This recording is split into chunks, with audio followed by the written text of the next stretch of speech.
Olá, sejam bem-vindos a mais uma exploração aqui no nosso espaço. Hoje vamos encarar um tema que volta e meia deixa a gente com aquela pulga atrás da orelha, né? Aqueles erros comuns de português que teimam em aparecer, sei lá, num e-mail rápido, numa mensagem, até em coisa mais séria. A ideia é, bom, descomplicar um pouco. Para guiar nossa conversa, a gente está usando como base um artigo bem legal, sabe? Ele reuniu umas 50 dúvidas frequentes de gramática, contou com a ajuda de professores experientes, tipo Simone Mota, Eduardo Calbucci, Caco Pena. Saiu originalmente no site O Globo. É, uma lista bem valiosa. Então, nossa missão aqui é dar uma olhada mais de perto em alguns desses pontos mais, digamos, críticos. Sabe aquela hesitação? Será que é assim mesmo que escreve? Vamos tentar tirar algumas dessas dúvidas. O próprio artigo reforça algo importante. Ler de tudo um pouco e praticar, né? Escrever sempre. E a não ter vergonha de consultar. Eles até citam o Aurélio Online, o Michaelis, o Volpe lá da ABL. Ótimas referências. Prontos. Vamos analisar isso juntos. Para começar, que tal aquele clássico? O quarteto que tira o sono de muita gente. Os famosos porquês. São 4. E a confusão é geral, parece. É verdade, é verdade. A fama deles é grande. Mas olha, se a gente parar para pensar, tem uma lógica até que simples. O porquê, separado, sem acento, ele é o mais flexível para perguntas, sabe? Diretas ou indiretas, tipo, por que você demorou? Ou então, não sei por que ele fez isso. Ele também funciona quando dá para trocar por pelo qual, pela qual, os motivos por que lutei. Já o porquê, tudo junto e sem acento, esse é o da resposta, da explicação. É quase um sinônimo de pois, já que. Por exemplo, me atrasei porque o trânsito estava horrível. Direto ao ponto, né, para explicar. Aí tem um porquê separado e com o chapeuzinho, o acento circunflexo no E. Esse é mais específico, só aparece no fim da frase, coladinho no ponto final, ou de interrogação, exclamação. Você não gostou? Por quê? O acento vem por causa dessa posição final. E para fechar o grupo, tem o porquê junto e com acento. Esse vira substantivo. Significa motivo, razão. Geralmente vem com um artigo antes, tipo ou porquê, um porquê. Ninguém entendeu o porquê daquela confusão. O acento marca que virou nome, substantivo. Nossa, faz mais sentido vendo assim, organizado. Ajuda a visualizar, né? Mas me diz uma coisa. Por que será que essa confusão é tão persistente? É só o som parecido ou tem mais coisa aí? Olha, eu acho que o som parecido é o principal gatilho, sim. São 4 formas muito próximas na fala, né? Mas com funções gramaticais bem diferentes. Isso exige que a gente pare um segundinho para pensar na estrutura da frase, coisa que, bom, na correria nem sempre rola. A chave é focar na função, como você disse. É pergunta, é resposta, tá no fim da frase, virou substantivo. Essa análise, assim, descomplica bastante. Boa dica. Focar na função. Anotado. Seguindo então, outro monstrinho da gramática, a crase. Ai, a crase. Tem gente que sai colocando acento grave em todo o A que vê pela frente, né? E outros que fogem dela. Ah, crase. Ela intimida mesmo. Mas, em essência, ela é só um sinalzinho de que ali tem dois As juntos. A preposição a mais o artigo feminino a. Ou o a inicial de aquele, aquela, aquilo. Né? Uma regra de ouro, assim, para começar, a palavra seguinte não pede artigo a. Ou é masculina, ou é verbo, ou pronome pessoal, geralmente, sem crase. Por exemplo, o artigo cita de segunda a sexta, sem crase. Por quê?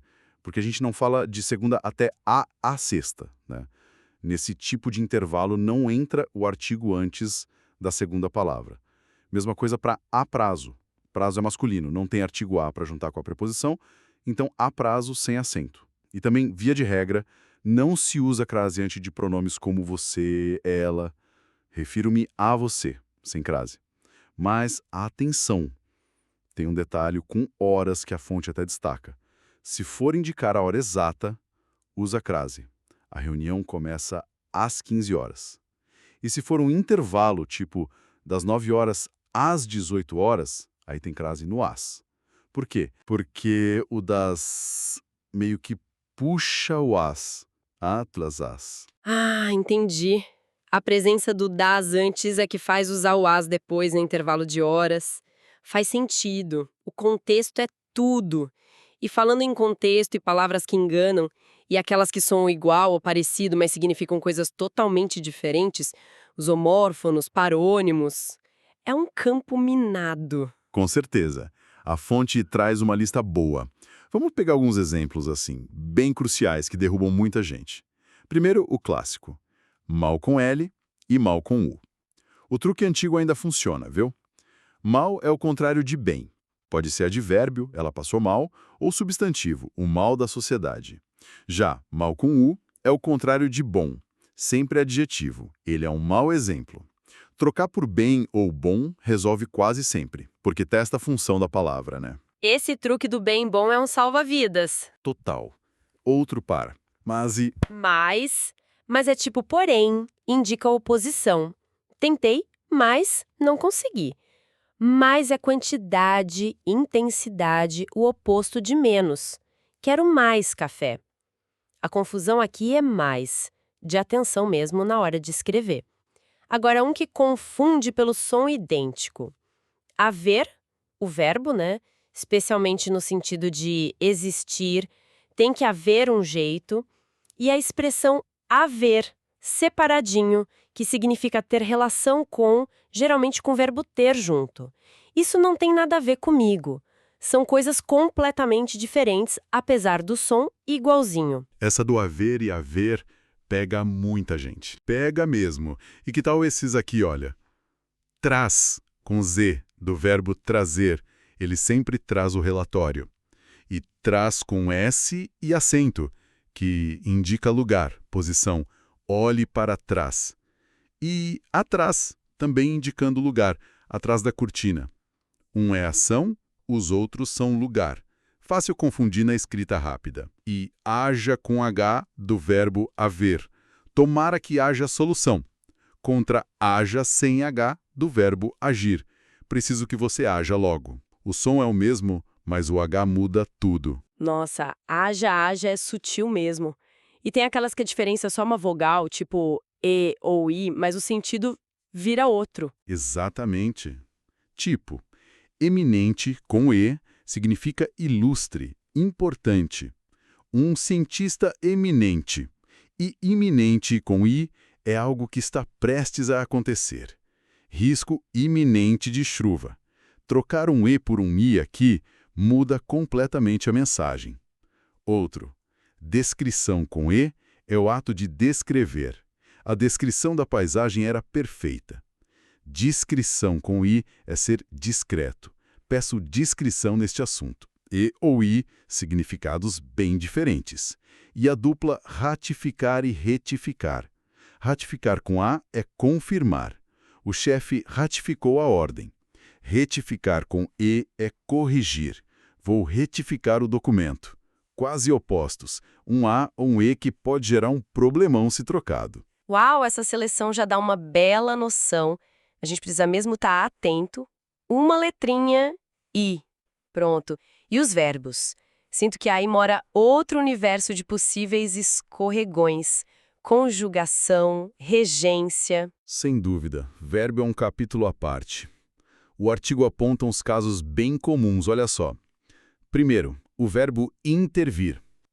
Muita gente conjuga como se fosse ver, mas ele vem de vir. Então, no passado, o certo é ele interveio, eles intervieram. Igualzinho a ele veio, eles vieram. Não é interviu, interviram. É uma pegadinha clássica de verbo derivado. Ah, então é como vir, não como ver. Boa. Isso. Outra coisa, os acentos em tem e vem. Na terceira pessoa do plural, eles, elas, no presente, esses verbos ganham acento circunflexo para diferenciar do singular. Ele tem sem acento, eles têm com acento. Ele vem sem acento, eles vêm com acento. E os derivados seguem a mesma lógica. Ele mantém, eles mantêm. Esse acento diferencial é importante para clareza, né? Muito. E outro ponto crucial, haver e fazer indicando o tempo que passou. Eles são impessoais, ficam sempre no singular. Havia muitos anos que eu não viajava, ou Faz muitos anos que eu não viajo. Falar haviam anos ou fazem anos é um erro bem comum. Talvez porque a gente queira concordar com anos, né? Mas a regra aqui é diferente. Ah, essa do haver e fazer no singular é um clássico dos erros. É sim. E ainda sobre o haver, no sentido de existir, ele também é impessoal, fica no singular. Haviam muitos candidatos. Mas, olha que curioso, o verbo existir, que é sinônimo nesse caso, concorda normalmente. Existiam muitos candidatos. A escolha do verbo muda a concordância toda. Nossa, que sutil essa diferença entre haver e existir na concordância. E o verbo assistir? Aquele que muda de sentido com a preposição. Exatamente. Assistir no sentido de ver, presenciar, pede a preposição a. Vou assistir ao jogo. Já assistir no sentido de ajudar, dar assistência, não usa preposição, é direto. O médico assistiu o paciente. Uma preposiçãozinha que muda tudo. Impressionante como uma preposição muda o sentido. Totalmente. E não podemos esquecer dos verbos derivados de por, tipo supor, compor, depor. Eles seguem a conjugação do por, que é irregular. Por exemplo, no futuro do subjuntivo. Quando ele puser, se nós pusermos, então com os derivados fica. Quando ele supuser, se nós compusermos, não é supor ou compormos, tem que seguir o por. Mesma coisa para os derivados de ter. Manter, conter, deter. Se ela mantiver, caso eles contenham. Segue o tiver, tenham. Pensar no verbo pai ajuda muito nesses derivados. E para fechar os verbos, o particípio de chegar. É chegado ou chego? Boa pergunta. A forma padrão na norma culta para usar com ter ou haver é chegado. Nós tínhamos chegado cedo. A gente ouve muito tinha chego, né? É super comum na fala. Mas, gramaticalmente, para essa construção com ter ou haver, o padrão é chegado. O artigo até comenta essa tensão entre o uso e a norma. Entendi. Chegado na norma culta, mas chego tá aí no dia a dia. Interessante essa dinâmica. Agora, vamos para aquelas expressões do cotidiano, sabe? Locuções que a gente usa o tempo todo e às vezes sem nem perceber troca as bolas. O artigo lista várias, né? Lista sim. São aquelas armadilhas que se escondem na rotina. Vamos ver algumas. Em vez de versus ao invés de. Muita gente usa como se fosse a mesma coisa, mas tem uma diferença sutil. Em vez de indica só uma troca, uma substituição. Quis chá em vez de café. Ao invés de sugere oposição, ideias contrárias. Ao invés de subir, desceu. Na dúvida, em vez de costuma ser mais seguro, mais geral. Mas ao invés de é mais preciso para indicar contrário mesmo. Ah, então tem uma diferença de sentido mesmo. Tem sim, outra dupla. Onde e aonde. Onde é para lugar fixo, parado. Onde fica o restaurante. Aonde indica movimento para algum lugar. Geralmente com verbos tipo ir, chegar, levar. Aonde você vai com tanta pressa? O a do aonde já dá essa ideia de destino, de movimento. Onde para lugar fixo, aonde para movimento. Anotado. Isso. Outras duplas que confundem. Demais tudo junto pode ser advérbio de intensidade, tipo muito, excessivamente, você se preocupa demais, ou pronome, significando os outros. Os pais vieram, os demais não. Já demais separado é o oposto de de menos. Geralmente modifica um substantivo. Não vejo nada demais nisso. Essa do demais, demais, também é fácil de confundir na pressa. É verdade. E afim, junto, é adjetivo. Significa semelhante, parecido. Temos gostos afins. Afim de, separado, é uma locução que indica finalidade, propósito, tipo para com o objetivo de. Ele veio a fim de conversar. Essa distinção do a fim de separado para propósito é bem importante em texto formal, né? Com certeza. E sobre através versus por meio de. O artigo toca num ponto interessante. Originalmente, através de tinha mais a ver com atravessar fisicamente. Olhei através da janela. Para indicar o instrumento, o modo, o ideal, formalmente seria por meio de ou por intermédio de. Falei com ela por meio de um aplicativo. Mas, sejam sinceros, o uso de através de, como sinônimo de por meio de, é muito, muito comum hoje em dia. Já está bem aceito, embora os mais puristas ainda prefiram a distinção. Entendi. A norma prefere por meio de, mas o uso consagrou através de nesse sentido também. Exato. E algumas rapidinhas, mas que sempre voltam. Homem diz obrigado, mulher diz obrigada. A palavra bem-vindo continua com hífen, tá? O termo certo para caridade é beneficente, nada de beneficiente. E, pelo amor de Deus, menos não existe. É sempre menos.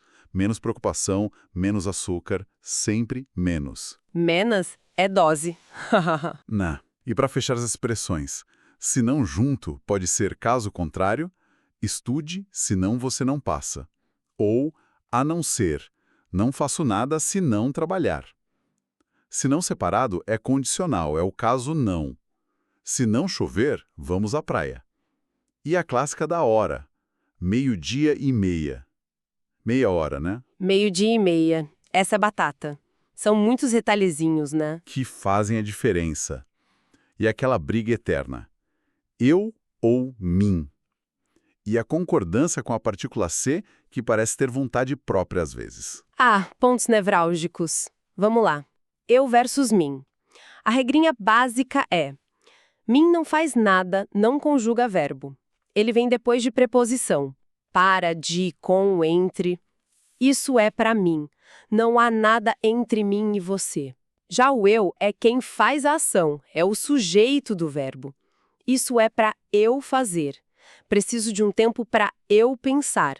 Aquela construção para mim fazer, que a gente ouve tanto, gramaticalmente o correto é para eu fazer, porque sou eu quem vai fazer. Ah, mas essa do para mim fazer é tão comum na fala. O artigo comenta essa tensão entre a regra e o uso. Comenta sim, especialmente no exemplo deixa eu falar versus deixa-me falar. A norma culta, aquela mais formal, pede deixa-me falar, o pronome oblíquo me com o infinitivo. Contudo, o artigo cita o professor Calbucci, reconhecendo que deixa eu falar com o pronome reto eu está ganhando muito espaço na fala e até em textos menos formais. É um sinal claro de como a língua vai mudando no dia a dia, né? Mesmo que a gramática demore a absorver. É a língua viva em ação. Exatamente. E sobre a partícula C, ela pode ter duas funções principais que mexem com a concordância. Primeiro, quando ela acompanha um verbo que pede objeto direto, tipo vender, alugar, consertar. O C aí é uma partícula passivadora. Traduzindo, a coisa que sofre a ação, casas, carros, relógios, vira o sujeito e o verbo tem que concordar com ela. Vendem-se casas, significa casas são vendidas. Aluga-se apartamento, apartamento é alugado. Segundo, quando C acompanha um verbo que não pede objeto direto ou que pede um objeto com preposição, tipo precisar de, tratar de, necessitar de, aí o C indica que o sujeito é indeterminado, é alguém. Nesse caso, o verbo fica sempre no singular, não importa o que venha depois. Precisa-se de vendedores. Trata-se de casos complexos. Essa diferença do C é crucial, muda toda a concordância. Muda mesmo. E tem a concordância daquelas palavrinhas tipo proibido, permitido, bom, necessário. Se o substantivo depois delas vier com um artigo, a ou as, os, ou outro determinante, minha, esta, o adjetivo concorda. É proibida a entrada. A água estava boa. Agora, se o substantivo vier sozinho, sem determinante, o adjetivo fica no masculino singular invariável. É proibido entrada. A água é bom. Esse pequeno artigo, ou a falta dele, faz toda a diferença. Essas regras do C e do proibido são super práticas, especialmente para quem escreve avisos, comunicados. Para a gente ir fechando nossa análise, o artigo menciona também aquelas redundâncias que acabam empobrecendo o texto, né? Os pleonasmos viciosos. Que exemplos ele traz? Sim, aqueles vícios de linguagem.